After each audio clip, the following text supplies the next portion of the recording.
Oke, hari ini kita mau belajar implikasi pertumbuhan dan perkembangan terhadap penyelenggaraan pendidikan. Jadi buat apa sih kita belajar pertumbuhan atau perkembangan? Kenapa kita harus belajar perkembangan peserta didik? Apa sih implikasinya? Kita lihat sama-sama ya. Pertama, kita karena kalian nanti muridnya atau siswanya adalah usia remaja, jadi kita akan mendalami tentang remaja. Nah, kalau kalian pengen tahu masa prenatal, konsepsi, atau anak-anak SD, anak usia dini, anak SD, kalau pengen tahu gitu, bisa lihat di video-video saya ya sebelumnya. Pengertian pertumbuhan fisik.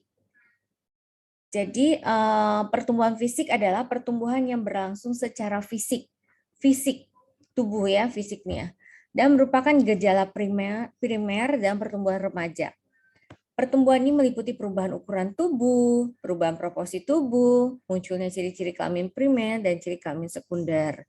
Biasanya kan anak udah mulai tumbuh, remaja mulai tumbuh rambut, terus di ketiak, di kelamin gitu. Terus mulai ada suaranya udah mulai berat, yang cowok, yang perempuan udah ada menstruasi, itu salah satu ciri yang memang masuknya ciri fisik. Oke, ini dijelasin juga di sini. Terjadi pertumbuhan tulang-tulang. Jadi badan semakin tinggi. Biasanya kalau perempuan dulu tuh cepat banget tingginya, tapi udah gitu mandek. Nah, laki-laki ini biasanya makin pertumbuhannya pesat itu ketika SMP, SMA. Apalagi kalau yang berenang, yang basket, yang olahraga itu biasanya dulu SD-nya kecil gitu, SMP, SMA-nya langsung tinggi gitu. Tapi kalau perempuan kebalikan, dia cepat banget tumbuhnya. Kayak saya ingat banget dulu waktu SD kelas 5, kelas 6 saya paling tinggi gitu. Jadi kalau upacara saya paling belakang. Tapi sampai sekarang itu tinggi saya segitu aja, konsisten. Jadi memang itu bedanya perempuan sama laki-laki. Terus terjadi pertumbuhan payudara, tumbuh bulu yang halus berwarna gelap di tangan dan kaki, mencapai pertumbuhan ketinggian badan yang maksimal setiap tahunnya. Bulu atau rambut kemaluan menjadi keriting, terjadi peristiwa masturbasi atau haid, tumbuh bulu-bulu pada ketiak. Ini perubahan fisik pada remaja perempuan menurut Wirawan. Nah, ini pada remaja laki-laki. Terjadi pertumbuhan tulang-tulang, testis membesar, tumbuh bulu atau rambut berwarna gelap pada kemaluan, terjadi awal perubahan nada suara, mengalami ejakulasi, keluarnya air mani, bulu kemaluan menjadi keriting, terus pertumbuhan tinggi badan mencapai tingkat maksimal setiap tahunnya. Tumbuh rambut-rambut di wajah, tumbuh bulu di ketiak, terjadi akhir perubahan suara, tumbuh bulu di dada dan di kaki. Nah, ini ciri-ciri fisik ya. Oke. Adapun perubahan-perubahan fisik yang penting dan terjadi pada masa remaja sebagai berikut. Pertama, perubahan ukuran tubuh. Selama 4 tahun, pertumbuhan tinggi badan akan bertambah 25% dan bertumbuh mencapai 2 kali lipat. Remaja laki-laki tumbuh lebih cepat daripada remaja perempuan. Pertumbuhan anak laki-laki akan mencapai bentuk tubuh orang dewasa pada usia 19 sampai 20 tahun, sedangkan perempuan pada usia 18 tahun. Jadi itu yang tadi saya bilang ya, ketika SMP, SMA atau usia remaja itu pesat laki-laki, tapi kalau waktu SD kayak gitu kelihatannya biasa aja, malah perempuan yang kadang lebih cepat karena lebih kelihatan gitu perubahannya. Jadi kayak ini dulu apa yang tahan dulu nanti tiba-tiba SMP mendadak tinggi aja gitu. Perubahan proporsi tubuh. Proporsi yang tidak seimbang akan berlangsung terus sampai seluruh masa puber dilalui sepenuhnya. Sehingga proporsi tubuhnya mulai nampak seimbang menjadi proporsi orang dewasa. Perubahan ini terjadi baik di luar maupun di dalam tubuh.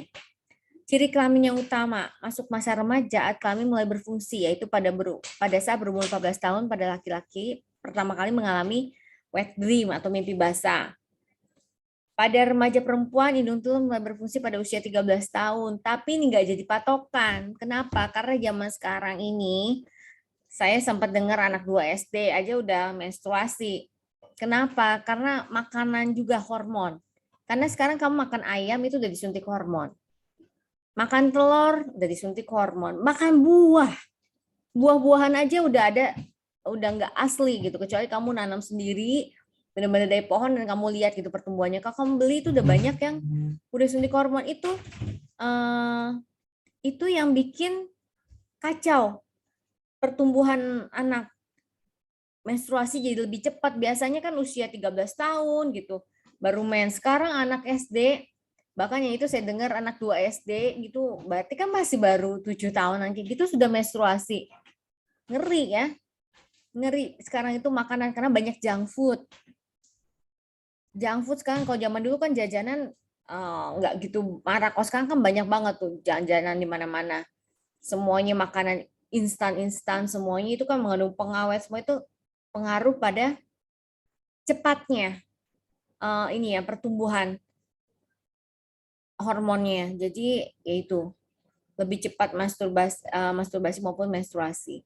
Cowok-cowok lihat deh. Cowok-cowok dulu kan kalau yang punya payudara itu biasanya cuma wanita. Sekarang ada cowok yang punya payudara. Kenapa? Karena makanan, ya selain gemuk gitu. Ada makanan apa? Makanannya ayam yang disuntik hormon terus. Setiap hari makannya itu misalkan. Atau makanan-makanan junk food. Instan semuanya itu ngaruh ke hormon. Jadi nggak aneh kalau sekarang ngelihat remaja-remaja pria atau anak pria yang juga memiliki payudara gitu. Terus ciri kelamin kedua, pada remaja perempuan membesarnya buah dada dan mencuatnya puting susu, pinggul melebar, tumbuh rambut di sekitar alat kelamin, tumbuh rambut di ketiak, dan suara tambah nyaring. Pada laki-laki tumbuh kumis dan jenggot, nada suara membesar, bahu melebar, timbul bulu di sekitar alat kelamin. Ciri kelamin kedua ini membedakan bentuk fisik antara laki-laki dan perempuan. Jangan nanti ada yang tanya, Bu, tapi kalau ada laki-laki tapi yang ya itu kasus khusus ya. Tapi pada normalnya ya ini ciri-ciri laki-laki dan perempuan. Oke, perubahan fisik selama masa remaja. Perubahan fisik selama masa remaja meliputi dua hal, percepatan pertumbuhan dan proses kematangan seksual. Akibat percepatan pertumbuhan tersebut terjadi perbedaan untuk keanekaragaman proporsi tubuh karena setiap orang unik. Mungkin usianya bisa sama, tapi tingkat perbedaan pertumbuhannya itu bisa berbeda. Kayak kalian aja di sini mungkin rata-rata usianya kurang lebih. Tapi mungkin ukuran tingginya, besarnya itu kan nggak sama. Bagi remaja laki-laki, permulaan percepatan pertumbuhan berbeda-beda dan berkisar antara usia 10,5 sampai 16 tahun.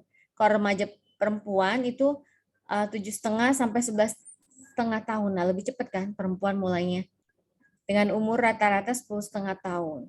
Puncak pertambahan ukuran fisik dicapai pada umur 12 tahun, yakni kurang lebih 6 sampai 11 cm setahun. Dulu sampai ada zaman saya tuh di majalah-majalah remaja atau apa dulu, sampai ada iklan zinc, minuman untuk yang nambah tinggi kayak gitu, vitamin, suplemen untuk tambah tinggi. Saking kalau banyak orang yang remaja yang akhirnya minder, kenapa kok aku enggak tinggi, kok temanku tinggi, aku kok nggak tinggi-tinggi gitu. Jadi ada juga bisa menambah tinggi gitu. Banyak iklan-iklan yang sasarannya adalah remaja.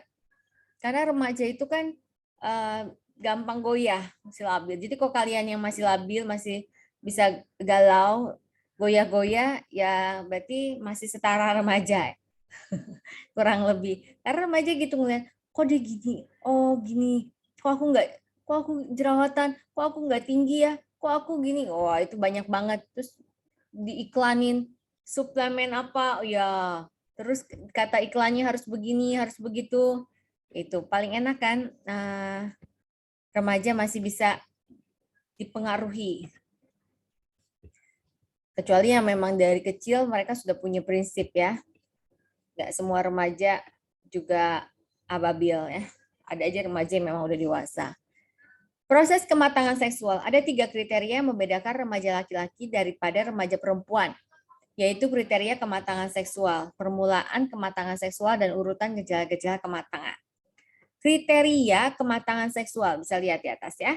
Kriteria kematangan seksual remaja perempuan terjadi pada saat menstruasi pertama. Sedangkan laki-laki terjadi pada proses ejakulasi atau pelepasan air mani pertama. Permulaan pada kematangan seksual pada remaja perempuan terjadi sekitar usia 13 tahun. Ini yang normal. Sekali lagi, nanti kalau kalian ketemu di kehidupan nyata, di real world gitu, di masyarakat, ternyata yang seperti saya bilang, anak SD juga sudah matang seksual. Ini matang seksual ya, belum tentu psikologisnya matang, belum tentu gitu, mentalnya. Ini baru matang seksualnya aja gitu. Itu bisa lebih rendah, lebih cepat daripada 13 tahun. Ya. Terus urutan gejala-gejala kematangan. Ini pada perempuan kematangan dimulai dengan tumbuhnya payudara atau buah dada, terus dimulai dengan putingnya susu mencuat. Makanya kalau anak perempuan, remaja perempuan, itu kan harus ada proses dari pakai miniset sampai akhirnya pakai bra gitu. Itu nanti kalau kamu ngajar, kalau kebetulan menghadapi anak atau siswa yang mungkin nggak punya orang tua atau orang tuanya nggak perhatian atau mungkin dari desa yang kurang pengetahuan lah. Nah, itu tugas kalian juga untuk kasih tahu ya guru perempuan lah, kalau perempuan, kalau guru laki-laki ya ke siswa laki-laki gitu. Diedukasi ya. Oke, hal-hal ini terjadi pada usia antara 8 sampai 13 tahun. Yang tadi ya kita udah bahas ini. Next. Keragaman perubahan proporsi tubuh. Remaja laki-laki dan perempuan juga terdapat perbedaan, sehingga tidak dapat dikatakan harus selalu sama. Pada remaja laki-laki mungkin saja ada yang memperlihatkan bentuk tubuh ektomorf atau kurus, tulangnya panjang, atau endomorf, gemuk dan berat. Dan sebaliknya pada remaja perempuan ada yang tubuhnya berbentuk mesomorf, cenderung menjadi anak yang kekar, berat, dan segitiga. Ya beda-beda lah ya tiap orang. Nah, faktor-faktor apa saja yang mempengaruhi pertumbuhan fisik? Nah ini, satu pengaruh keluarga, dua pengaruh gizi. Keluarga itu maksudnya apa? Kalau papahnya tinggi, mamahnya tinggi, anaknya kemungkinan besar tinggi, apalagi bue tambi, kakek neneknya semua oma opanya tinggi. Kalau dia tiba-tiba bantet, pendek gitu, berarti ada salah apa nih, apalagi nggak mirip gitu. Karena kalau secara umum, secara normal, itu genetik berpengaruh. Ya. Terus pengaruh gizi. Ada misalkan dia sebenarnya potensi tinggi, potensi besar gagal, tapi kenapa dia kurus, kayak lesu gitu. Ternyata memang gizinya tidak cukup gitu. Tidak memenuhi gizi, kasihan kan jadinya pertumbuhannya terhambat. Atau memang ada gangguan emosional. Ada yang di rahim anak itu stres. Saya dulu waktu kuliah, terus saya ada klien waktu ambil magister S2, terus jadi saya meneliti dia gitu. Ini ya memang ternyata dari kehamilan, dari proses hamil, itu dia sudah stres di dalam kandungan. Orang tuanya lagi belum stabil, berantem. Jadi anaknya tuh udah stres dari dalam kandungan. Sampai akhirnya ketika dia SD akhir, dia masih cemas. Saking cemasnya, cemas berlebihan, sampai dia nggak berani ngomong, padahal bukan dia yang dimarahin, dia bisa ngompol, dia bisa bro atau pup bencana gitu, saking cemasnya. Keluar keringat dingin gitu. Jadi itu tanpa sadar juga berpengaruh pada pertumbuhan fisik. Jadi ibaratnya jadi dia nggak setinggi teman-temannya, misalkan kayak gitu. Jadi memang ternyata itu juga bisa mempengaruhi pertumbuhan fisik. Jenis kelamin juga tadi kan kita udah bahas sebelumnya ya, berpengaruh. Status sosial ekonomi, terus kesehatan, kalau sakit ya pasti beda. Pengaruh bentuk tubuh ya juga mempengaruhi ya pertumbuhan fisik. Perkembangan intelek peserta didik. Ya, sekarang kita mau lihat kognitifnya atau inteligensi ya. Pengertian intelek. Istilah intelek berarti kekuatan mental. Nanti mungkin baca buku kalian akan menemukan istilah yang beda-beda. Misalnya perkembangan kognitif. Kalau di PAUD itu biasanya memakai istilah kognitif. Terus ada kecerdasan. Ada ini pengertian intelek. Jadi intinya ya kurang lebih lah. Semua aktivitas yang dilakukan di otak. Kognitif maksudnya di kognitif. Istilah intelek berarti kekuatan mental yang menyebabkan manusia dapat berpikir aktivitas yang berkenaan dengan proses berpikir atau kecakapan yang tinggi untuk berpikir. Kalau menurut Kamus Webster New World Dictionary of the American Language, istilah intelek itu berarti kecakapan untuk berpikir, mengamati atau mengerti, kecakapan untuk mengamati hubungan-hubungan, perbedaan-perbedaan. Jadi bisa menganalisa ya, nggak cuma tahu doang, tapi dia bisa ada prosesnya, proses berpikirnya. Terus kecakapan mental yang besar sangat intelligence, maksudnya sangat cerdas gitu, pikiran atau inteligensi. Itu sering rancu gitu di awam masyarakat umum. Tapi ya kalau masyarakat umum taunya ya intelek, pikiran apa pikiran pikirannya intelek itu cerdas itu aja kalau di masyarakat taunya mudahnya yaitu pintar cerdas gitu istilahnya.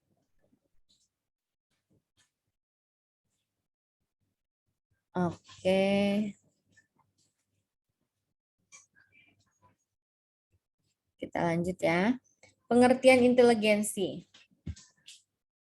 Baru tadi saya bilangnya banyak rumusan tentang inteligensi seperti yang dikemukakan oleh Gunarsa. Jadi inteligensi itu apa sih? Inteligensi merupakan suatu kumpulan kemampuan seseorang yang memungkinkannya memperoleh ilmu pengetahuan dan mengamalkan ilmu tersebut dalam hubungannya dengan lingkungan dan masalah-masalah yang timbul. Jadi gimana problem solvingnya seseorang, gimana seseorang memecahkan masalah. Jadi inteligensi itu nggak satu faktor aja, nggak satu aspek aja. Jadi dia ada kumpulan kemampuan seseorang gitu. Jadi kumpulan dari kemampuan-kemampuan atau potensi-potensi yang ada dalam diri seseorang yang dipakai untuk beradaptasi dengan lingkungan, termasuk ketika memecahkan masalah. Inteligensi ada suatu bentuk tingkah laku tertentu yang tampil dalam kelancaran tindakan. Ini berbagai ini ya rumusan-rumusan tentang inteligensi. Inteligensi meliputi pengalaman dan kemampuan bertambahnya pengertian dan tingkah laku dengan pola-pola baru dan mempergunakannya secara efektif. William Sturm mengemukakan bahwa inteligensi merupakan suatu kemampuan untuk menyesuaikan diri pada tuntutan baru dibantu dengan penggunaan fungsi berpikir, executive function. Istilah kerennya itu lagi tren tuh, istilah executive function. Jadi kalau kalian ngedengar apa sih executive function, itu maksudnya fungsi berpikir gitu. Binet berpendapat bahwa inteligensi merupakan kemampuan yang diperoleh melalui keturunan. Kemampuan yang diwarisi dan dimiliki sejak lahir dan tidak terlalu banyak dipengaruhi oleh lingkungan. Itu menurut Binet. Menurut Wessler, inteligensi sebagai keseluruhan kemampuan individu dalam berpikir dan bertindak secara terarah, serta kemampuan mengolah dan menguasai lingkungan secara efektif. Terus mana yang benar dong, Bu? Ya, kita kan lagi belajar. Namanya belajar, kalian nanti, oh menurut si A pendapatnya ini, menurut si B pendapat nggak apa-apa. Semua pendapat itu sah-sah aja. Ya kan? Nanti tinggal kamu mau pakai yang mana. Jadi kalau misalkan nanti suatu hari ada soal misalkan, apa definisi inteligensi? Ya kamu silakan asal dicantumkan. Jadi menurut kamu inteligensi menurut si Bine harus dicantumkan. Jadi inteligensi menurut Bine adalah atau inteligensi menurut Wessler adalah jadi atau menurut William adalah gitu. Jadi harus ada sumbernya. Itu nanti juga makanya kalau bikin tesis, skripsi atau tugas akhir atau makalah pasti ada daftar pustakanya. Kalian juga buat ini harus ada daftar pustakanya. Kenapa? Karena mungkin yang kalian tulis itu sama intinya, tapi beda menurut tokoh lain. Jadi itulah fungsinya mencantumkan kutip dari mana atau daftar referensinya. Pada usia remaja, IQ atau inteligensi quotient, misalnya quotient dihitung dengan cara memberikan pertanyaan yang terdiri dari berbagai soal. Bisa hitungan, kata-kata, gambar-gambar, dan semacamnya, dan menghitung banyaknya pertanyaan yang dapat dijawab dengan benar. Kemudian membandingkannya dengan sebuah daftar atau namanya norma yang dibuat berdasarkan penelitian yang dipercaya. Dengan cara ini akan didapatkan IQ orang yang bersangkutan. Hubungan antara intelek dan tingkah laku. Kemampuan berpikir abstrak itu nggak perlu contoh. Jadi misalnya anak remaja itu diharapkan sudah mulai masuk ke pemikiran abstrak. Kenapa? Karena dia udah nggak mesti kalau saya ngajar di PAUD itu kan mereka harus misalnya satu pensil Harus ada real nih, 1 pensil. 1 pensil ditambah 1 pensil jadi 2 pensil. Harus real, ada konkret. Nggak bisa diangan-angan. Kamu nggak bisa ngasih ke anak TK soal gini. Ada ibu pergi ke pasar atau ke toko alat tulis, terus ingin membeli 1 pensil dengan 3 pensil. Gitu. Mungkin ada anak yang bisa jawab kalau memang inteleknya secara inteligensi dia cepat gitu. Tapi secara normalnya anak TK dia perlu sesuatu yang konkret. Beda sama anak remaja, dia sudah mulai bisa menjawab sesuatu yang nggak perlu contoh nyata. Itu maksudnya abstrak. Oke? Coba respon, saya ngomong terus nih, nyerocos, kalian masih bisa ngikutin nggak?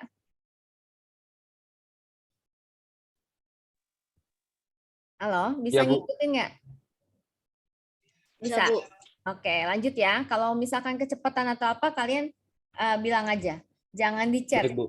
Kalau di chat itu nanti nutupin presentasi saya. Ngomong aja open mic. Di unmute, bilang, Bu bisa diulang gitu ya. It's okay. Santai aja Baik, ya. Bu. Tapi kalian harus fokus konsentrasi. Lanjut ya. Jadi itu yang namanya abstrak itu dia nggak perlu contoh nyata. Ketika kalian mengajarkan nanti misalnya tentang bangunan atau tentang presisi ukuran, misalkan kayak gitu. Kalian udah bisa pakai soal cerita kalau untuk remaja. Tapi memang lebih bagus lagi kalau memang masih tetap ada experience. Kalau di sekarang kan experiential learning, project based learning gitu. Jadi kalian membawa sesuatu yang real terhadap atau konkret atau peristiwa yang nyata itu bisa lebih masuk ke anak-anak, meski ke remaja. Meskipun mereka juga sudah mulai bisa berpikir abstrak. Lebih nyimpen gitu. Kalian kalau belajar ngalamin kan lebih masuk gitu di otaknya, lebih ke masuk memorinya lebih lama lah dibanding cuma baca doang sekilas teori-teori gitu. Oke. Kemampuan berpikir abstrak menunjukkan perhatian seseorang terhadap kejadian atau peristiwa yang tidak konkret. Bisa juga diartikan seperti ini ya, seperti yang tadi saya jelasin, bisa juga diartikan abstrak itu seperti kayak idealisme, pilihan pekerjaan, pasangan hidup, itu kan masih belum kebayang lah dia. Jadi sebenarnya masih jauh depannya dan lain-lain. Bagi remaja, corak perilaku pribadinya di hari depan dan corak perilaku sekarang akan berbeda. Tuh. Ya itu pengertian abstrak. Abstrak yang bisa diartikan sesuatu yang tidak konkret, dalam harafiah, kayak tadi konkret kan ada bendanya. Kalau abstrak berarti tidak ada bendanya, itu bisa juga abstrak itu konsepnya seperti yang masih diangan-angan gitu, belum bisa dipahami sama remaja.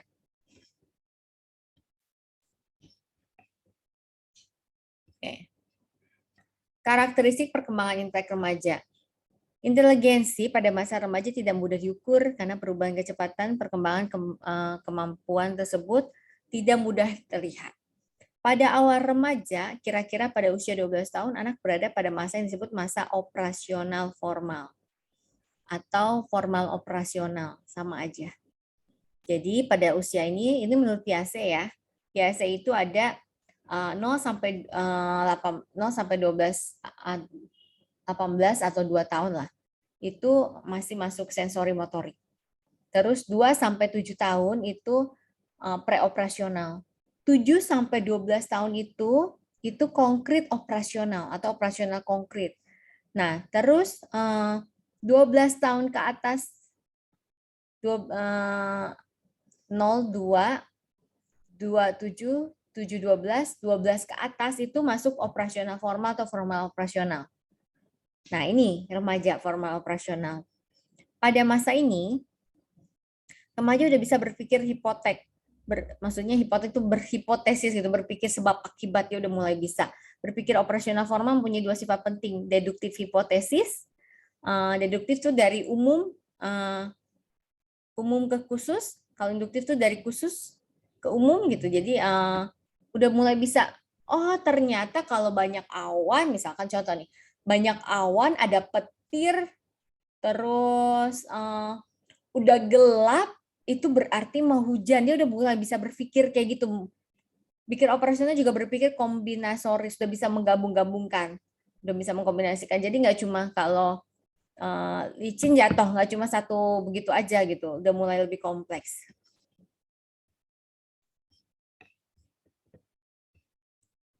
Menurut Mapiare, hal-hal yang mempengaruhi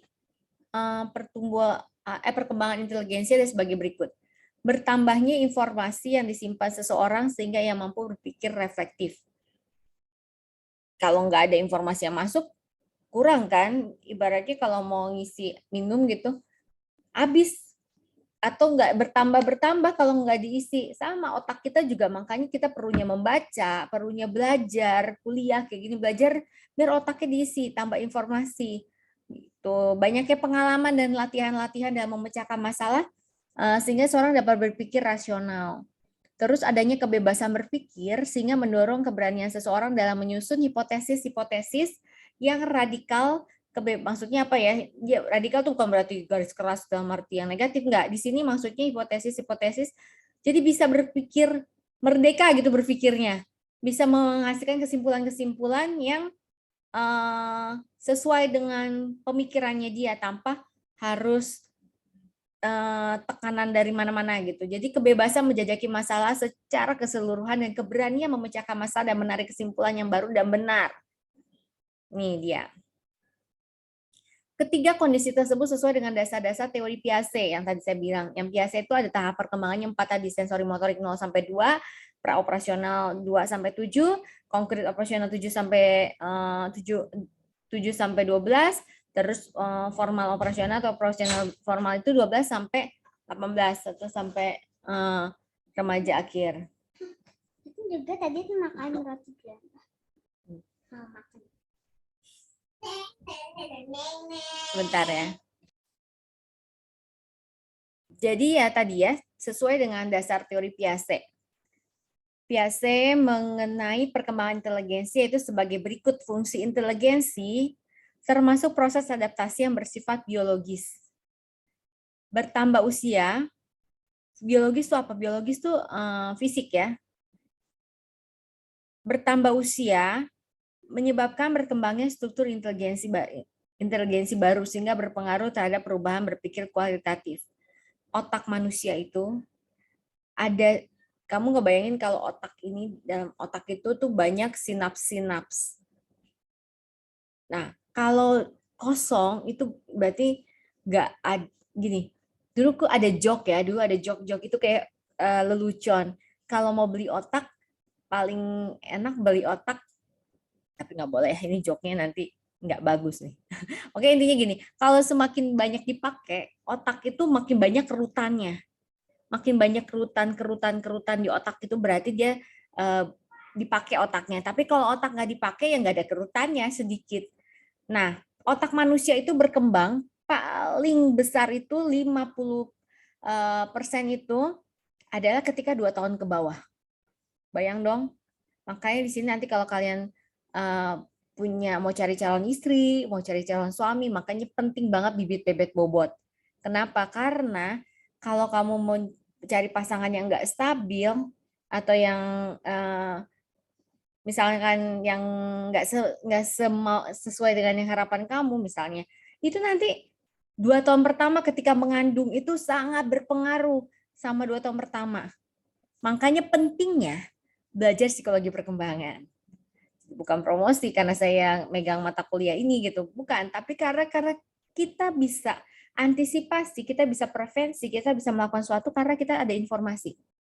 Kalau kita tidak punya informasi, gimana kita mau prevensi, gimana kita mau usaha pencegahan kan? Jadi itulah 50% pertama itu nih rahasianya. Itu 2 tahun pertama. Sisanya 30% itu 6 tahun pertama. 80% otak itu ada, perkembangan otak itu usia PAUD. Sisanya 20%-nya sampai anak usia SD dan remaja. Mau remaja itu udah 20%. Kalau kayak kita nih, kita beda berapa dekade ya.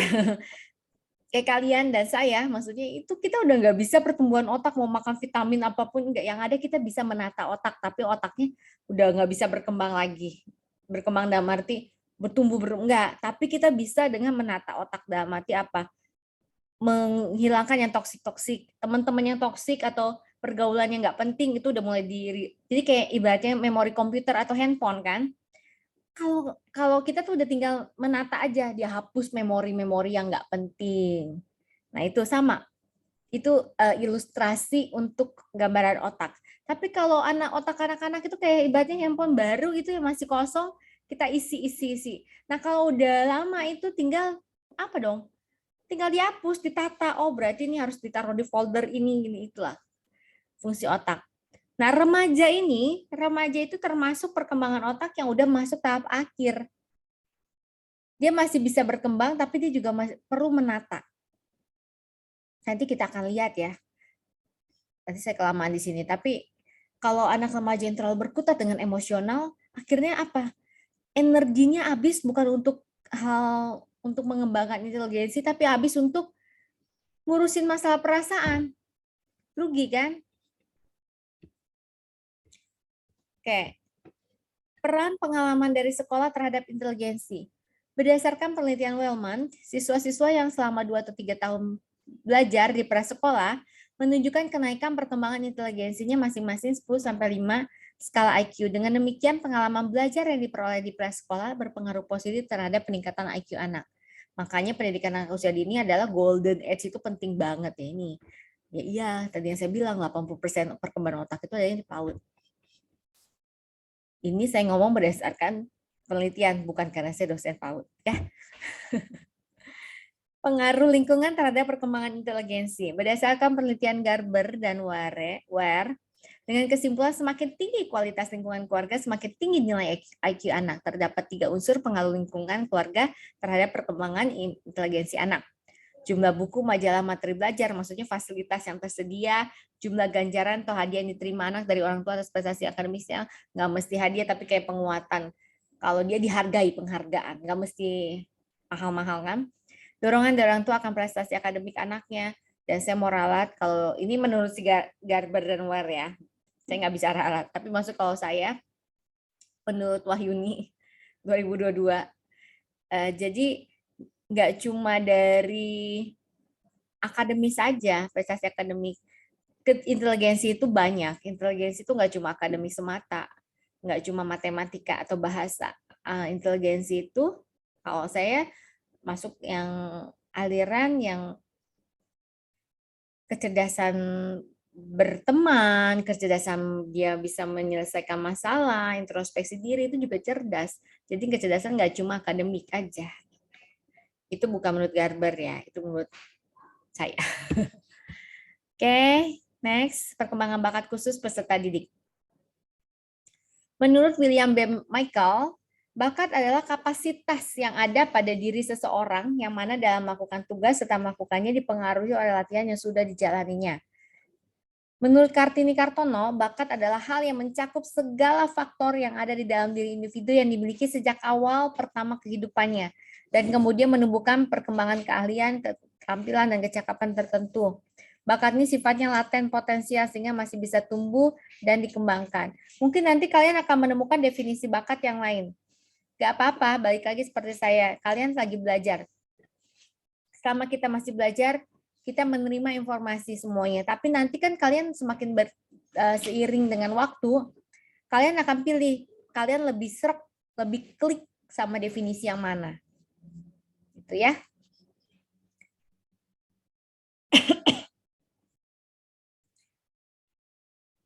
Jenis-jenis bakat khusus. Setiap individu memiliki bakat khusus yang berbeda-beda. Bakat khusus ini mula-mula terjadi pada bidang pekerjaan, tapi kemudian dalam bidang pendidikan. Adapun jenis-jenis bakat khusus seperti bakat matematika, olahraga, seni, musik, bahasa, teknik, dan sebagainya. Faktor pengalaman atau lingkungan sangat mempengaruhi perkembangan bakat khusus ini. Misalnya apa? Kalau orang tuanya musisi, orang tuanya orang band misalkan. Terus mamahnya penyanyi gereja misalkan. Terus anaknya tinggal dalam lingkungan seperti itu, bisa jadi anaknya ya akhirnya terbawa. Memang dia sudah punya potensi ya, punya bakat, tapi karena lingkungannya mendukung, akhirnya jadilah dia musisi juga, misalkan seperti itu. Hubungan antara bakat dan prestasi. Dengan adanya bakat, seseorang dapat mencapai prestasi dalam bidang tertentu, tetap diperlukan latihan. Gini, ada orang berbakat nih, kayak misalkan di sini misalnya Pele ya, kita ambil contoh. Misalkan Pele ini berbakat sepak bola misalnya, olahraga misalnya. Tapi dia nggak pernah latihan. Jadi dia nggak punya pengalaman atau pengetahuan gitu. Sedangkan misalnya Betty. Betty ini sebenarnya nggak bakat-bakat banget nih sepak bola atau futsal lah. Tapi karena teman-temannya sama Benaya, misalkan sama Aji, sama yang anak-anak cowok-cowok ini kerjanya tiap sore main bola misalkan, lama-lama dia jadi practice make perfect gitu. Jadi latihan-latihan makin lama dia makin jago, padahal sebenarnya yang punya potensi itu adalah si Pele gitu. Itu ya contohnya. Tapi ketika misalkan Pele yang sudah punya bakat sebenarnya, punya potensi, ditambah dengan latihan, ditambah lagi konsistensi gitu, ya itu pasti akan lebih cemerlang karena memang dasarnya dia punya bakat. Oke, sampai di sini bisa ngikutin?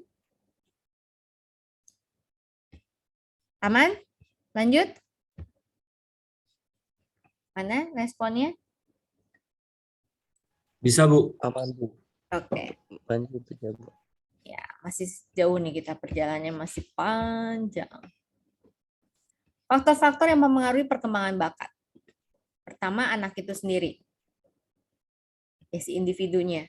Ya kalau anaknya kurang berminat untuk mengembangkan bakat yang mereka miliki, atau kurang termotivasi untuk mencapai prestasi yang tinggi, atau mungkin pula mempunyai kesulitan atau masalah pribadi, sehingga mereka mengalami hambatan dalam mengembangkan bakatnya. Misalnya, tadi contoh Pele tadi ya, pinjam nama ya Pele. Misalkan Pele sama Betty. Pele yang tadi misalkan lahir dari contoh lah, lahir dari keluarga sepak bola misalkan. Atlet misalnya. Tapi papa mamanya atlet ini, atlet futsal atau atlet sepak bola, tapi berantem terus. Akhirnya kan dia bete sendiri gitu. Akhirnya ngapain gitu, nanti mereka kayak nanti ujung-ujung kayak mama papa berantem misalkan kayak gitu. Jadi faktor itu juga bisa mempengaruhi sebenarnya anak ini berbakat, tapi karena ada masalah gitu yang bikin dia jadi nggak termotivasi, ya bisa jadi hambatan juga. Atau lingkungannya juga, misalkan orang tua yang nggak mampu menyediakan kesempatan. Atau faktor ekonomi, itu juga bisa mempengaruhi perkembangan bakat.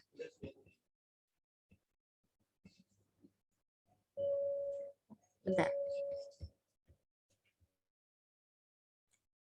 Oke, lagi ada iklan tadi. Untuk mengenali karakteristik anak-anak berbakat dapat dilihat berbagai sisi. Beberapa segi potensi, segi cara menghadapi masalah, dan segi prestasi. Potensi anak berbakat memiliki potensi yang unggul disebabkan faktor keturunan. Selain potensi inteligensi, anak berbakat memiliki keunggulan pada aspek psikologis yang lain, yaitu emosi. Cara menghadapi masalah, keterlibatan seluruh aspek psikologis dan biologis. Psikologis itu mentalnya ya, fisiknya, psikis. Kalau biologis itu fisiknya. Setiap anak atau fisiologis ya. Setiap anak berbakat pada saat mereka berhadapan dengan masalah mereka akan memilih metode pendekatan dan alat yang strategis sehingga diperoleh pemecahan masalah yang efisien dan efektif. Prestasi anak berbakat dapat ditinjau dari segi fisik, psikologis, akademik, dan sosial. Prestasi fisik yang dapat dicapai ialah memiliki daya tahan tubuh yang prima serta koordinasi gerak fisik yang harmonis menurut Friends. Prestasi akademik anak berbakat ialah mereka dapat mencapai tingkat kognitif yang tinggi. Menurut Swasing dalam Fatima, anak berbakat mempunyai karakteristik negatif. Ini menurut Swasing ya. Setuju nggak setuju, kita kan namanya belajar, kita terima aja, kita pelajari gitu. Mampu mengaktualisasikan pernyataan secara fisik berdasarkan pemahaman pengetahuannya sedikit. Jadi dia bisa sebenarnya karakteristik negatif, mungkin pengetahuannya cuma dikit aja, tapi dia bisa mengaktualisasikan pernyataan secara fisik. Gitu. Dapat mendominasi diskusi, tidak sabar untuk segera maju ke tingkat berikutnya, suka rebut, memilih kegiatan membaca daripada partisipasi aktif dalam kegiatan masyarakat atau kegiatan fisik, suka melawan aturan, petunjuk-petunjuk atau prosedur tertentu, suka memimpin diskusi, akan membawa situasi ke situasi yang harus selalu tuntas misalkan, cepat gitu. Frustasi disebabkan tidak jalannya aktivitas sehari-hari, bosenan biasanya. Menggunakan humor untuk manipulasi sesuatu, melawan jadwal yang hanya didasarkan atas pertimbangan waktu saja, bukan pertimbangan tugas, kritis lah ya. Mungkin akan kehilangan intens dengan cepat, maksudnya dia ya karena dia bosan juga kan. Cara menangani anak berbakat dalam usaha mempengaruhi perkembangan anak, siapa tahu nanti kalian ngajar ketemu anak yang berbakat gitu ya. Paling gampang sih kalau kalian curiga nih anak kayaknya pintar deh. Tapi ciri-cirinya kok bikin masalah terus ya di kelas ya, padahal sebenarnya dia kok ujian bisa aja gitu. Kalau kalian ada kecurigaan gitu, kalau ditanya cepet aja jawab, padahal kayaknya nggak ngedengerin gitu. Paling gampang, paling mudah kirim ke psikolog. Nanti akan dites. Karena kalau kami psikolog tuh bisa ngetes IQ-nya kan untuk tahu anak itu berbakat atau enggak, bisa dan dites-tes lainnya gitu. Jadi harus berkolaborasi memang pendidik dengan ahli ya. Dalam usaha mempengaruhi perkembangan anak, mengaktualisasikan potensi yang dimiliki agar berfungsi secara optimal. Ada beberapa faktor yang perlu diperhatikan nih. Anak itu sendiri, itu kita kenali anak untuk bisa mengetahui semua ciri khusus yang ada pada anak secara objektif. Terus faktor kurikulum, isi dan cara pelaksanaan yang disesuaikan dengan keadaan anak dan dengan sendirinya telah dilakukan identifikasi mengenai keadaan khusus yang ada pada anak secara objektif. Perlu ditekankan bahwa kurikulum pada pendidikan khusus hendaknya tidak terlepas dari kurikulum dasar yang diberikan untuk anak lain. Kurikulum khusus diarahkan agar perangsangan yang diberikan mempunyai pengaruh untuk menambah atau memperkaya program dan tidak semata-mata untuk mempercepat berfungsi sesuai bakat yang dimiliki. Isi kurikulum harus mengarah pada perkembangan kemampuan anak yang berorientasi inovatif dan tidak reproduktif, serta berorientasi untuk mencapai sesuatu, tidak hanya memunculkan apa yang dimiliki tanpa dilatih menjadi kreatif. Jadi memang harus inovatif dan kreatif intinya. Pelaksanaan pendidikan yang berbakat, bisa kalau kalian nanti ketemu ya, siswa kalian peserta didiknya sangat berbakat, pintar ya bisa diloncatin skipping gitu. Karena kalau nggak dia bosen terus kalau tetap di kelasnya, karena semuanya dia udah kuasain misalnya. Bisa juga pendidikan dalam kelompok khusus jadi dibikin kelompok khusus memang anak-anak yang berbakat. Sekarang kita masuk sosial emosional. Manusia sebagai makhluk sosial senantiasa berhubungan dengan manusia lain dalam masyarakat. Sosialisasi pada dasarnya merupakan proses penyesuaian diri terhadap kehidupan sosial, yaitu bagaimana seharusnya seseorang hidup dalam kelompoknya, baik kelompok primer, keluarga, maupun sekunder masyarakat. Jadi intinya mau segimanapun kita manusia, remaja termasuk punya tuntutan untuk bisa beradaptasi dengan lingkungannya, beradaptasi atau menyesuaikan diri. Kehidupan sosial pada remaja ditandai oleh menonjolnya fungsi intelektual dan emosional. Mereka dapat mengalami sikap hubungan sosial bersifat tertutup, introvert atau terbuka, ekstrovert seiring dengan masalah pribadi yang dialaminya. Menurut Erik Erikson dinyatakan sebagai krisis identity crisis atau identitas diri ya, krisis identitas diri. Proses pembentukan identitas diri dan konsep diri merupakan sesuatu yang kompleks. Konsep diri ini tidak hanya terbentuk dari bagaimana remaja percaya tentang keberadaan dirinya, tapi juga dari bagaimana orang lain menilai tentang keberadaan dirinya. Faktor-faktor yang mempengaruhi perkembangan sosial sebagai berikut. Faktor keluarga. Kalau misalnya keluarganya memang keluarga yang introvert, tertutup, nggak suka gaul, anaknya nggak dikasih akses atau kesempatan untuk bergaul. Terus kematangan, ada juga orang yang anak yang nggak matang secara sosial. Kenapa? Karena mereka dari kecilnya nggak terbiasa untuk sosialisasi. Kayak sekarang nih lagi masa pandemi, anak banyak yang sekolahnya sendiri kan, gaulnya di virtual aja. Itu juga kalau nanti diteliti, apakah ada pengaruh dengan perkembangan sosialnya? Jadi anak mainnya sama gadget terus kan, banyaknya di gadget terus. Gimana perkembangan sosial anaknya seperti apa? Itu bisa diteliti tuh. Karena kan mau nggak mau situasi pandemi seperti ini banyak akhirnya menjadikan anak untuk PJJ kan, belajar di rumah. Pendidikan juga bisa mempengaruhi perkembangan sosial. Kalau anak yang berpendidikan dia akan terbuka wawasannya, akan lebih bisa beradaptasi semestinya dibanding yang kurang berpendidikan. Ibaratnya kalau mereka nggak mengalami pendidikan, dia akan jadi sempit, dia akan jadi misalnya perkembangan sosialnya dia akan jadi rasis, jadi sara misalkan. Jadi dia nggak mau berteman dengan orang yang berbeda suku, agama, atau status sosial ekonomi gitu. Karena apa? Karena wawasannya sempit. Jadi itu pentingnya pendidikan juga. Status sosial ekonomi juga bisa mempengaruhi perkembangan sosial. Misalkan jadi minder, atau yang kaya banget jadi sombong, jadi nggak ada yang mau temenin karena sombongnya misalnya. Kapasitas mental, emosi, dan inteligensi juga sangat mempengaruhi. Kenapa? Karena itu yang akan menentukan bagaimana seseorang bisa problem solving dan bisa beradaptasi dengan lingkungannya. Pengaruh perkembangan sosial terhadap tingkah laku. Semangat ya. Saya juga ngomong sama diri sendiri karena masih ada beberapa slide dan ini udah jam makan siang. Oke, masih semangat? Kalau kalian masih semangat, saya juga semangat nih. Mana suaranya? Semangat nggak? Semangat, Bu. Semangat, Bu. Semangat ya, Iya, Bu. jangan tidur. Nanti saya Iya, ngomong Bu. sendiri. Iya, Bu. Lanjut ya.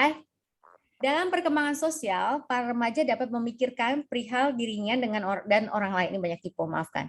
Pemikiran itu terwujud dalam refleksi diri, yang sering mengarah pada penilaian diri dan kritik dari hasil pergaulannya dengan orang lain. Pikiran remaja sering dipengaruhi oleh ide-ide dari teori-teori yang menyebabkan sikap kritisnya terhadap situasi orang lain termasuk orang tua. Biasanya kan gitu kan. Mulai ada jiwa rebel. Rebel itu apa? Memberontak. Mulai ngelawan orang tua. Padahal dulu OB, dulu tuh taat, tapi kenapa pas remaja dia mulai ngelawan orang tua? Kalau bahasanya mulai kurang ajar gitu, mulai berani ngelawan guru, mulai bisa nggak ngelawan secara verbal, tapi misalkan disuruh apa diam aja, disuruh ambil cucian diam apa gitu, itu mulai nggak remaja. Karakteristik penyesuaian sosial remaja di 3 lingkungan. Pertama, keluarga. Menjalin hubungan yang baik dengan anggota keluarga. Orang tua, saudara. Menerima otoritas orang tua. Menerima tanggung jawab dan batasan-batasan atau norma keluarga. Berusaha untuk membantu anggota keluarga sebagai individu maupun kelompok dalam mencapai tujuannya. Lingkungan sekolah. Bersikap respek itu menghargai ya. Dan mau menerima peraturan sekolah. Berpartisipasi dalam kegiatan-kegiatan sekolah. Ini karakteristik yang diharapkan ya. Menjalin persahabatan dengan teman-teman di sekolah, bersikap hormat terhadap guru, pemimpin sekolah, dan staf lainnya. Lingkungan masyarakat mengakui dan respek terhadap hak-hak orang lain. Memelihara jalinan persahabatan dengan orang lain, bersikap simpati dan altruis. Altruis itu maksudnya heroism. Maksudnya kalau ada yang kesusahan dibantu, kalau ada orang tua yang susah dibawa belanjaannya gitu, kayak yaitu altruis. Terus respek terhadap nilai-nilai hukum, tradisi, dan kebijakan masyarakat. Itu karakteristik yang diharapkan ya untuk penyesuaian sosial di remaja. Emosi dan perasaan adalah 2 konsep yang berbeda. Kadang orang pikir sama. Kalau perbedaan keduanya, tapi memang tidak secara gamblang atau jelas. Emosi dan perasaan merupakan gejala emosional yang secara kualitatif berkelanjutan tetapi tidak jelas batasannya. Emosi dan perasaan. Kadang, gue emosi nih, saya emosi deh. Emosi itu lebih ke apa ya? Misalnya, kita lihat tuh contohnya di bawah ada ya. Kita lihat tuh di contoh di bawahnya ada, kita baca. Emosi dan perasaan gejala emosional yang secara kualitatif berkelanjutan tapi tidak jelas batasannya. Remaja merupakan puncak emosionalitas, yaitu perkembangan emosi yang tinggi. Gesell dalam Harlow mengemukakan bahwa remaja 14 tahun seringkali mudah marah, mudah tersinggung, sensitif, emosinya cenderung meledak, tidak berusaha mengendalikan perasaannya. Perasaan itu suasana hati, lebih mirip ke mood-nya. Tapi kalau emosi itu sudah ada tampilannya. Tampilan dalam arti yaitu bisa emosinya meledak, marah, tersinggung, udah bisa ada ekspresinya, udah ada pengekspresiannya. Kalau perasaan itu masih dirasa, masih dalam kayak suasana hati, masih mood gitu. Gini, dia moodnya lagi jelek nih.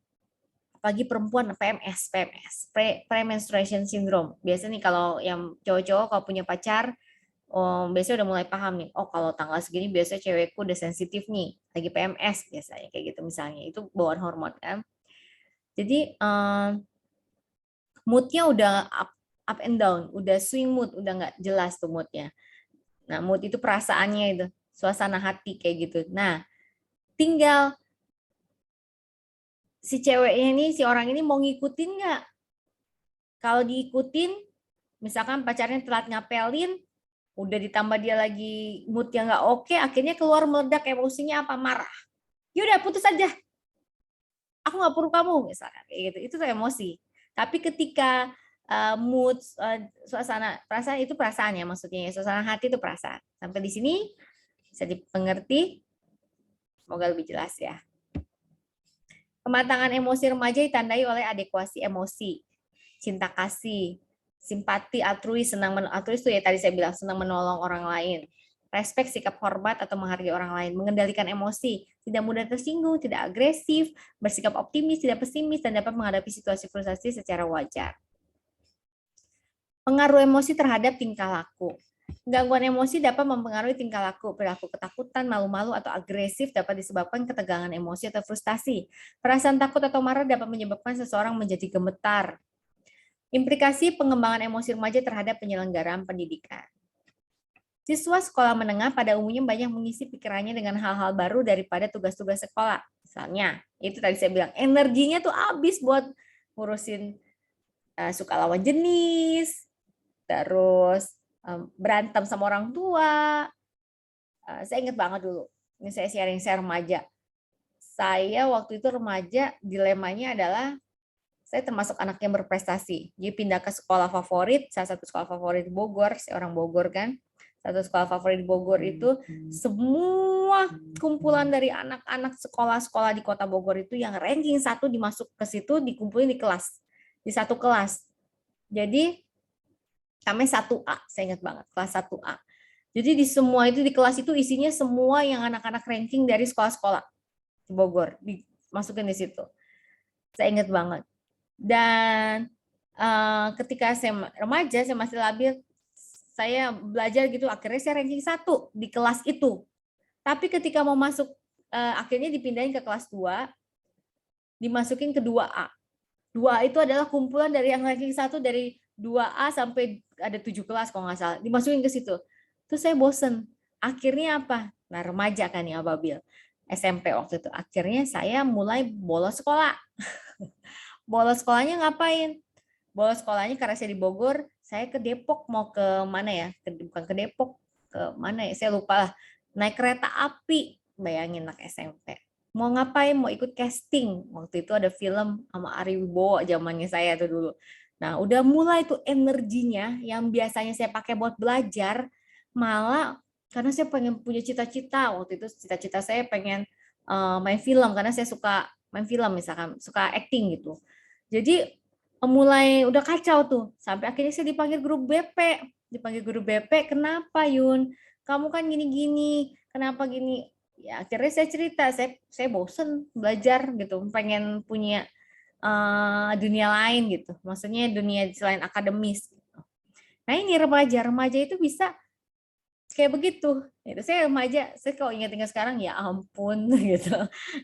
Alay banget sih zaman dulu. Tapi ya itu, saya pernah remaja dan saya ngalamin tuh saat-saat orang pada pengen di posisi seperti saya, ranking 1 dan sebagainya, saya malah bosen gitu. Dan saya malah ngikut bolos sekolah, malah ikut casting, malah ikut-ikut gitu. Jadi itulah remaja. Ada juga remaja yang sibuk mulai naksir si A, si B, mulai suka-sukaan, gimana nembak cewek, gimana nyatakan cinta, akhirnya energinya habis. Bukan buat tugas-tugas sekolah, tapi udah banyak yang lebih menarik di luar tugas-tugas sekolah. Itu ya.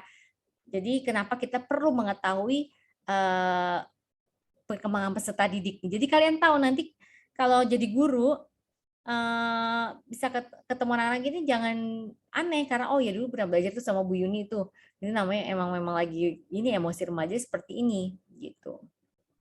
Salah satu persoalan yang paling membingungkan yang dipahami oleh guru ya bagaimana menghadapi siswa yang hanya mempunyai kecakapan terbatas tapi selalu memimpin. Maksudnya apa? Dia udah kecakapannya terbatas mungkin secara akademis atau secara intelektual terbatas. Tapi dia tapi dia selalu mau menguasai gitu teman-teman yang lain gitu. Jadi itu juga gimana kan satu sisi kamu sebagai guru maunya ya anak susah diatur gitu. susah diatur karena dia maunya nguasain ini, padahal kemampuan dia terbatas kayak gitu. Itu juga bisa jadi dilema buat kalian juga nanti kalau kalian jadi guru. Perkembangan bahasa sekarang. Karakteristik perkembangan bahasa remaja. Pengaruh pergaulan dan teman sebaya menyebabkan bahasa remaja lebih diwarnai oleh bahasa pergaulan. Udah mulai gaul gitu bahasanya. Istilah baceman di kalangan pelajar maksudnya bocoran soal, ulangan, atau tes. Saya aja baru tahu ini ada bahasa prokem apa. Oh, kalau sekarang saya ada bahasa-bahasa anak saya nih sama pandemi AFK.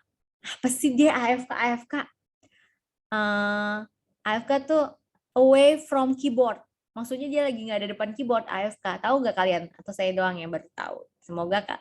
Saya nggak tahu kalian tahu apa enggak ya. Terus ada OP. Aduh, gue lagi OP nih. Apa sih OP, Dek? Saya nanya anak saya 10 tahun sama yang 6 tahun gara-gara ikutin kokoknya kakaknya ya. OP apa sih, Dek? Apa sih kok OP? Overpower. Malah. Ini banyak istilah-istilah yang ya itu kalau kalau tahu gitu tuh gaul. Dan sekarang di masa pandemi gini virtual world ya, dunia virtual ini di metaverse ini generasinya ini itu bahasa-bahasa itu kayak gitu yang kita harus adaptasi juga. Faktor-faktor yang kalian juga calon gue jangan akhirnya gimana? Ada sekarang main Roblox kan, Minecraft Roblox. Saya tuh nggak suka game sama sekali, tapi saya nggak nyambung sama omongan mereka dan permainan mereka. Akhirnya apa? Handphone saya di download Roblox gitu, dan kita mabar bareng Roblox gitu. Dan anak saya sampai punya YouTube channel. Saya udah share Rom, kalau yang suka main game tuh, dia nge-review Roblox gitu. Ya games apalah pes simulator apa, saya nggak ngerti. Saya nggak suka, honestly, jujur saya nggak suka games. Dari dulu, dari kecil saya nggak suka games teknologi gitu. Tapi sekarang anak-anak sekarang suka. Jadi mau nggak mau kita harus belajar. Minimal tuh tahu gitu. Kalau mau masuk ke dunia mereka. Sama kalian calon guru kan, peserta didik. Minimal tuh tahu biar apa? Kalau bahasanya mereka tuh bisa satu frekuensi lah minimal. Bisa ngerti. Karena kalau jauh banget gapnya jadi susah. Karena kalau remaja itu kan kita harus berteman. Tapi tetap punya wibawa. Gitulah ngadepinnya. Perkembangan bahasa seseorang dipengaruhi beberapa faktor. Faktor umur, faktor kondisi lingkungan, faktor kecerdasan, faktor sosial ekonomi, keluarga, dan faktor kondisi fisik. Ya pasti umur karena berpengaruh ya. Perkembangan kognitifnya juga. Terus kondisi lingkungan, kalau di rumah diem aja sibuk semua, siapa yang ngajak ngomong. Faktor kecerdasan ya pasti. Karena semakin dia cerdas, semakin banyak kosakatanya, semakin banyak informasi yang bisa dikelolanya, semakin banyak yang keluar dalam bentuk bahasanya. Status sosial ekonomi, misalkan kalau ekonominya ya sebenarnya saya nggak tahu setuju ya atau sosial ekonomi ya, tapi ini kan di teorinya ada gitu. Kalau misalkan mungkin maksudnya gini, kalau dari ekonominya menengah ke bawah misalnya, mungkin ya kurang makan, kurang gizi, kurang apa, jadi ya berpengaruh gitu. Dan mungkin karena sibuk orang tuanya karena berpikir untuk mencari uang, jadi susah ada komunikasi misalkan. Kondisi fisik kalau dia ada gangguan, ya pasti sangat berpengaruh. Pengaruh kemampuan berbahasa terhadap kemampuan berpikir. Tingkat kemampuan berpikir sangat berpengaruh terhadap kemampuan berbahasa. Iyalah, kenapa? Gimana mau ngomong kalau yang di otaknya nggak ada apa yang mau dikeluarin gitu ya. Orang yang kemampuan berpikirnya rendah akan mengalami kesulitan ketika menyusun kata-kata atau kalimat yang baik, logis, dan sistematis. Implikasi pengembangan kemampuan bahasa remaja terhadap penyelenggaraan pendidikan. Kelompok belajar terdiri siswa-siswa yang memiliki variasi bahasa yang berbeda-beda, baik kemampuan maupun polanya. Sehubungan dengan itu, dalam mengembangkan strategi belajar mengajar di bidang bahasa, guru perlu memfokuskan pada kemampuan dan keragaman bahasa anak. Guru bisa kasih rangsangan dan koreksi dalam bentuk diskusi atau komunikasi bebas. Jadi implikasinya apa supaya ini pengembangan kemampuan bahasa?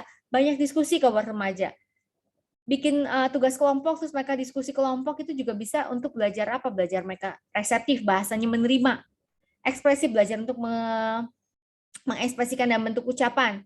Atau nanti bikin laporan dalam bentuk tulisan. Itu juga implikasinya ya. Perkembangan nilai moral dan sikap peserta didik sekolah menengah remaja. Melalui pengalaman atau berinteraksi sosial dengan orang tua, guru, teman sebaya, dan orang dewasa lainnya, tingkat moralitas remaja sudah lebih matang jika dibandingkan dengan usia anak. Mereka sudah lebih mengenal tentang nilai-nilai moral atau konsep-konsep moralitas seperti kejujuran, keadilan, kesopanan, dan kedisiplinan. Ya, ini banyak tipe. Salah satu bapak perkembangan moral yang terkenal adalah Lawrence Kohlberg atau Bapak Kohlberg. Ini dalam Yusuf ya. Dikutipnya, pada umumnya remaja berada dalam tingkatan konvensional. Jadi ada 3 tingkatan sebenarnya. Pra-konvensional, konvensional, pasca konvensional. Taruh aja dulu. Oke.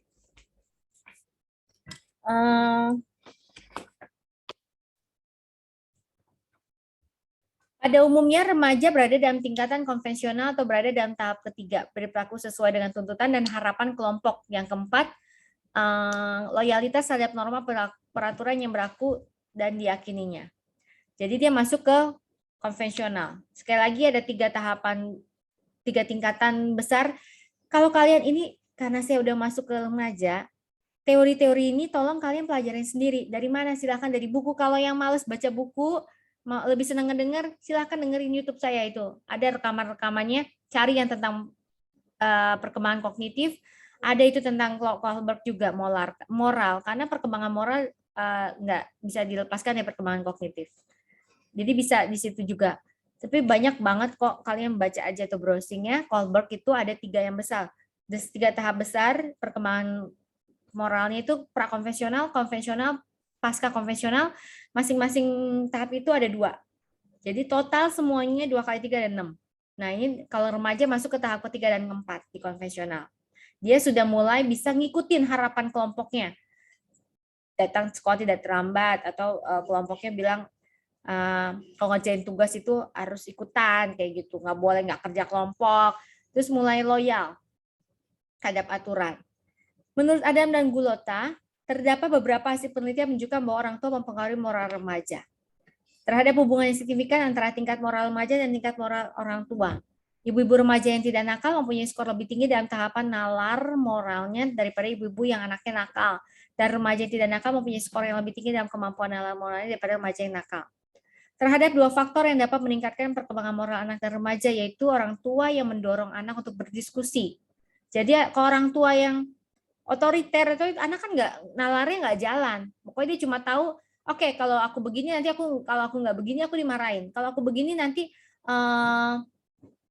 ibu suka gitu, orang tua aku suka. Kayak gitu kan nggak ada dilatih berpikir. Atau orang tuanya taunya marah-marah aja. Nggak boleh begini. Kamu kalau begini gini. Jadi anaknya cuma taunya, oke, nanti daripada mama marah aku begini, padahal dia nggak suka. Tapi dia nggak bisa mengeluarkan pendapatnya. Kenapa? Karena setiap kali dia mengeluarkan pendapatnya, ayahnya atau ibunya lebih marah lagi. Jadi nggak berkembang kan otak anak. Termasuk perkembangan moralnya jadi nggak terlatih. Atau orang tua melakukan disiplin terhadap teknik berpikir induktif, itu juga bisa meningkatkan perkembangan moral. Induktif itu maksudnya apa? Jadi menurut kamu gimana, ditarik gitu sampai akhirnya dia yang bisa mengambil kesimpulan. Oh, jadi kalau aku datang terlambat, kalau aku nggak ikut kerja kelompok, kalau aku nggak ini berarti nanti aku nggak bisa nggak lulus sekolah misalkan. Jadi yang kesimpulannya dari dia. Oke. Yeay, beres finally. Itu tadi kita sudah belajar tentang perkembangan remaja dan implikasinya buat pendidikan. Oke, saya stop share. Semoga tadi ya. Oke, sebentar saya ada telepon. Oke, selamat siang. Karena waktunya sudah habis, kalau ada pertanyaan buat yang lain, silakan nanti buat kelompok itu bisa di grup ya. Sampai ketemu. Baik, Bu. Sampai ketemu nanti. Sebentar. Nanti kita presensi dulu ya.